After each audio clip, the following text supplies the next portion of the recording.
ఆంధ్రప్రదేశ్లో మద్యం అమ్మకాలు సరఫరా విధానాలపై గత కొంతకాలంగా అనేక వివాదాలు నడుస్తున్నాయి.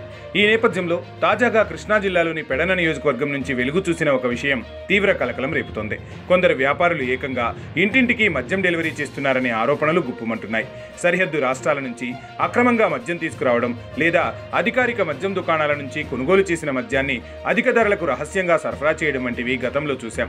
అయితే ఇప్పుడు వినిపిస్తున్న ఆరోపణలు మరింత తీవ్రమైనవి. లేబుల్ లేని మద్యం కల్తీ అనుమానాలు కలిగిస్తుంది. స్థానిక వర్గాల సమాచారం ప్రకారం పెడన నియోజకవర్గంలో జరుగుతున్న ఈ సరఫరాలు వినియోగిస్తున్న మద్యం బాటిళ్లపై లేబుళ్లు లేకపోవడం గమనార్హం. దీంతో పాటు అసలు ఇది అధికారికంగా అమ్మకానికి అనుమతి పొందిన మందో అవునా కాదా అనే కల్తీ మద్యం అనుమానాలు ప్రజల్లో బలపడుతున్నాయి. ఇంటి వద్దకే మద్యం సరఫరా పేరుతో జరుగుతున్న ఈ అక్రమ వ్యాపార చట్టాన్ని ఉల్లంఘించడమే కాకుండా ప్రజల ఆరోగ్యానికి కూడా హానికరంగా మారే ప్రమాదం ఉంది. లేబుల్ లేని మద్యం అసలు నాణ్యత ఏంటనేది అంతుచిక్కడం లేదు. ఇంత బహిరంగంగా ఇంటింటికి మద్యం సరఫరా జరుగుతున్నా దీన్ని అరికట్టడంలో అధికార యంత్రాంగం పట్టి పట్టనట్టుగా వ్యవహరిస్తుందనే విమర్శలు వినిపిస్తున్నాయి. ఎక్సైజ్ శాఖ, పోలీసు అధికారులు ఈ అక్రమ వ్యాపారంపై ఎందుకు దృష్టి సారించడం లేదని స్థానికులు ప్రశ్నిస్తున్నారు. కల్తీ మద్యం, అక్రమ సరఫరా వంటి అంశాలు ప్రజారోగ్యం, ప్రభుత్వ ఆదాయంపై తీవ్ర ప్రభావం చూపుతాయి.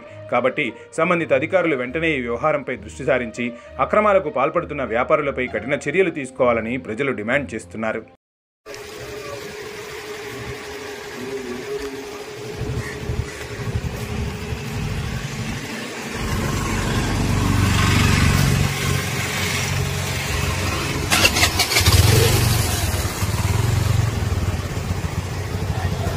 ఏం కానీ ఏం చేస్తున్నా